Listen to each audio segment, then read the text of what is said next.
కామినేని శ్రీనివాస్ చేసిన ఈ వ్యాఖ్యలతో విభేదించిన బాలకృష్ణ ఈ అంశంలో చాలా సీరియస్ అయిపోయారు. చిరంజీవి నిలదీయడంతోనే జగన్ దిగి వచ్చారు అన్న కామినేని మాటల్ని తప్పుపట్టారు.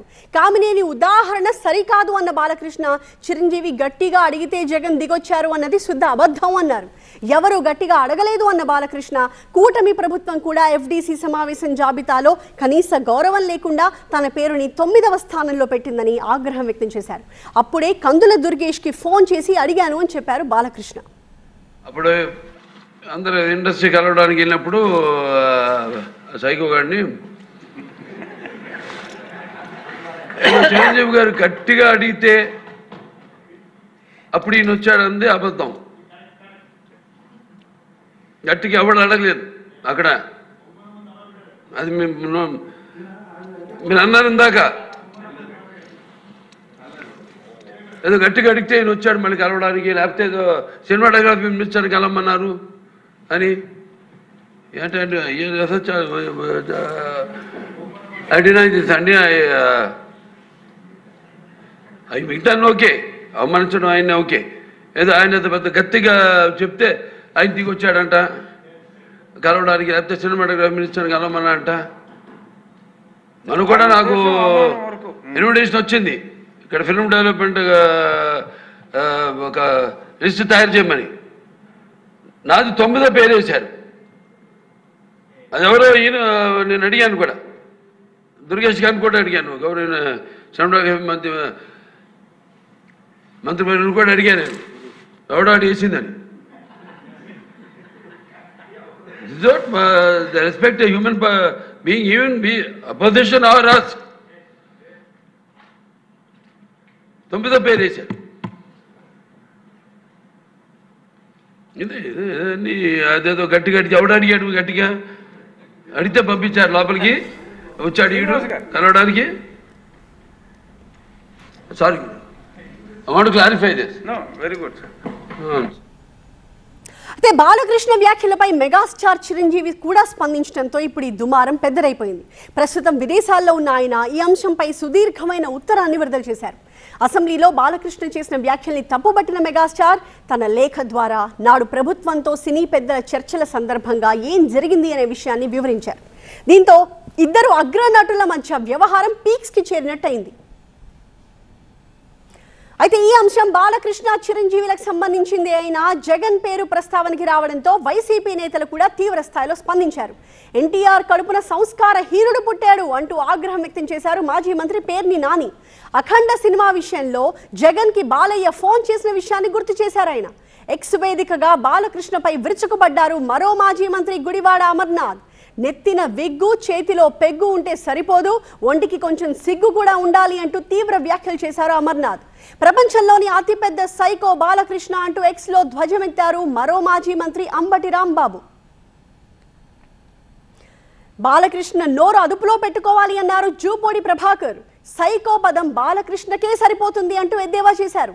బాలకృష్ణకి మెంటల్ సర్టిఫికేట్ కూడా ఉందన్న జూపూడి జనంలోకి వస్తే సైకో ఎవరో అందరికీ తెలిసిపోతుంది అన్నారు. పవన్ కళ్యాణ్కి ఇచ్చిన ప్రాధాన్యత తనకు చంద్రబాబు ఇవ్వట్లేదని బాలకృష్ణ బాధలో ఉన్నారు అన్నారు జూపూడి. ఎమ్మెల్యే బాలకృష్ణ గారు ఆయన 2 చేతులు జేబులో పెట్టుకొని మనిషి ఎందుకో తూగుతున్నట్టుగా ఊగుతున్నట్టుగా, రియల్ కండిషను స్పీకరే చెప్పాలి, సభలో ఉన్నటువంటి వాళ్ళు చెప్పాలి, మేము టీవీలో చూసాం కాబట్టి చెప్తున్నాం. అతనికి మనసులో అనేకమైన బాధలు ఉండొచ్చు. సినిమా ఫెయిల్ అయి ఉండొచ్చు, లేకపోతే మంత్రి పదవి రాకుండా పోయి ఉండొచ్చు, తనకిష్టం లేని హీరో ఇంకొక వైపు మంచి ప్రాధాన్యత వాళ్ళ బావ దగ్గర పొందుతూ ఉండవచ్చు. ఇవన్నీ వాళ్ళ మధ్య తేల్చుకోవాల్సిన అంశాలని రావటంతో జగన్మోహన్ రెడ్డి గారిని గత ముఖ్యమంత్రి ఒక సైకోగాడు ఆయన స్టార్ట్ చేసిన పదం ఇది. సభలో ఉన్నటువంటి వాళ్ళు ఎవరు కూడా దీన్ని ఖండించలేదు, including in the chair Raghuramakrishnaraju గారు ఉన్నారు, నవ్వుతున్నాడు ఆయన. సైకో అన్న పదం నాకు తెలిసి బాలకృష్ణ ఆయనకి ఆయన పెట్టుకుంటే బాగుంటుందేమో. తనకు మెంటల్ స్టెబిలిటీ లేదని, ఇతనికి కాస్త మెంటల్ ఉందని ఒక సర్టిఫికేట్ తెచ్చుకొని బయటపడిపోయావు. రాజశేఖర రెడ్డి గారు ఉత్తముడు కాబట్టి, ఉన్నతుడు కాబట్టి నిన్ను బతికించాడు. రాజశేఖర రెడ్డి గారి ఫోటో ఇంట్లో పెట్టుకుని దండం పెట్టండి. Don't think that you are great. ఎక్కడి నుంచో ఊడిపడామనుకోండి, అనుకోబాకండి. కదిలిస్తే 2 నిమిషాల్లో ఎన్ని బూతులు వస్తాయో మీ నోటి నుంచి తెలుసు. మీరు ప్రజాప్రతినిధులా? ఎమ్మెల్యే బాలకృష్ణ మానసిక పరిస్థితి బాగోలేనట్టుగా ఉంది అన్నారు మాజీ ఎంపీ మార్గాని భరత్. అసెంబ్లీలో ఆయన వ్యవహరించిన తీరు ఆమోదయోగ్యం కాదు అన్నారు. నందమూరి బాలకృష్ణ గారు ఆయన అసెంబ్లీలో మాట్లాడే విధానం చూస్తే అసలు ఆయన స్పృహలో ఉండి మాట్లాడుతున్నాడో లేదా అనేది డౌట్ వస్తుంది. మీరు సరైన స్థితిలో ఉన్నారా? మానసిక స్థితి ఉందా? లేకపోతే మీరు సినిమా షోల్స్కి, సినిమా ఫంక్షన్స్కి వెళ్ళినప్పుడు వేసుకొని రావడం అలవాటు కదా, అదే తరహాలో ఇక్కడ అసెంబ్లీకి ఏమన్నా సరైన పద్ధతిలో వచ్చారా లేదా వేరే పద్ధతులు? మాట కూడా తిరగట్లా. మీ ఎఫ్డీసీ ఏదో మీటింగ్ ఉన్నప్పుడు ఫిలిం డెవలప్మెంట్ కార్పొరేషన్ దాంట్లో మీ 9వ పేరు వేశారు. మీకు ఏదన్నా ఉంటే, ఆ కంప్లైంట్ ఏదన్నా ఉంటే మీ బావకు చెప్పుకోండి, లేదా మీ అల్లుడికి చెప్పుకోండి. నందమూరి తెలుగుదేశం పార్టీ వల్ల నారా తెలుగుదేశం అయింది, పోనీ అలాగైనా కంప్లైంట్ చేసుకోండి మీకు చేత కానప్పుడు. మీరు కాల్పుల కేసులో మీరు ఏ రకంగా బయటకు వచ్చి ఉన్నారు? మీ మానసిక స్థితి బాగాలేదు అని మెంటల్ హాస్పిటల్ దగ్గర నుంచి సర్టిఫికేట్ తెచ్చుకుంటే మీకు ఆ కేసులో ఊరట వచ్చింది. మీకు అదేమన్నా రెన్యూల్ చేయించాలేమో.